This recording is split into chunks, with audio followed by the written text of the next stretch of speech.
இந்தியாவுடைய தளபதியாக இருந்த நரவானை எழுதிய 4 ஸ்டார்ஸ் ஆஃப் டெஸ்டினி, தமிழ்ல சொன்னா விதியின் 4 நட்சத்திரங்கள் அப்படிங்கிற அந்த ஒரு நூலை கையில் எடுத்து காட்டி he rocked entire parliament. அந்த புத்தகத்தில் அப்படி என்ன இருந்தது? அந்த புத்தகத்துக்கு அவர்கள் முக்கியத்துவம் தந்திருக்கிறார்கள், நாம் ஏன் முக்கியத்துவம் தர வேண்டும்? ஆக்சுவலா அந்த புத்தகத்தை வைத்து ராகுல் செய்த சதி என்ன அப்படின்னா, பிரதமர் மோடி அவர்களுடைய தேச பக்தியையே கேள்விக்குள்ளாக்குவது, சந்தேகத்துக்குள்ளாக்குவது என்கிற பாணியில் ஒரு முயற்சியை அவர் மேற்கொண்டார். மற்ற எதை வேணாலும் கேள்வி கேட்கலாம், ஆனால் மோடியுடைய தேசபக்தியை கேள்வி கேட்கக்கூடிய ஒரு வேலையை அந்த நரவானே புத்தகத்தை வைத்து ராகுல் காந்தி செய்தார். அப்படின்னா அந்த புத்தகத்தை பற்றி நாம் தெரிந்து கொள்ள வேண்டும்.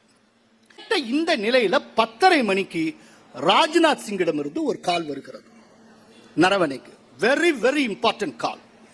அப்போ நரவனேட்ட ராஜ்நாத் சிங் சொல்லுகிறார், நான் பிரதமரிடம் பேசிவிட்டேன், பிரதமர் உங்களுக்கான உத்தரவை வழங்கிவிட்டார். அவருடைய உத்தரவு இதுதான், உங்களுக்கு எது சரியென படுகிறதோ அதை செய்யுங்கள். உங்களுக்கு எது சரியென படுகிறதோ அதை செய்யுங்கள். முடிவெடுக்கக்கூடிய அதிகாரம் மொத்தமாக ராணுவத்திடம் ஒப்படைக்கப்படுகிறது. இதை சொல்லுகிற நரவானே அடுத்தாப்புல ஒரு வரி எழுதுக, அதுதான் பிரச்சனை. சூடான உருளைக்கிழங்கு என் கையில் கொடுக்கப்பட்டு விட்டது, இப்போது முழு பொறுப்பும் என்னுடையது.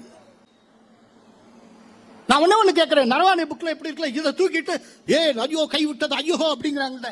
சீனா டேங்க் முன்னேறி கொண்டு வந்ததுல அந்த புத்தகத்துல எந்த இடத்திலாவது சீன டேங்குகள் இந்திய எல்லை பகுதிக்குள்ளேயே வந்து விட்டது, இந்திய நிலப்பரப்பை ஆக்கிரமித்தது அப்படிங்கிறதுக்கான ஒரு தகவல் உண்டா சார்? அப்படின்னா வந்துகிட்டு இருந்த சீன டேங்க் எங்க சார் போச்சு?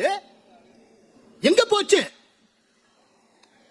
ஆக எப்படியெல்லாம் ஒன்றுமே இல்லாததை வைத்து இப்ப வரைக்கும் வெளியிலே வராத ஒரு புத்தகத்தை காட்டி மோடியை டிஃபேம் பண்றதுக்கு ராகுல் காந்தி எவ்வளவு பெரிய சதியை மேற்கொள்ளுகிறார். இன்னைக்கு ராகுல் காந்தி ஒரு புத்தகத்தை வைத்துக் கொண்டு இந்தியாவை திசை திருப்ப முயற்சி செய்கிற போது படிப்பாளிகளுக்கு பங்கு அதிகம் உண்டு. ஏன்னா இந்த புக்கை வச்சுட்டு சாதாரண மக்களுக்கு தெரியாது. அப்ப படித்தவர்கள் எடுத்து சொல்ல வேண்டும்.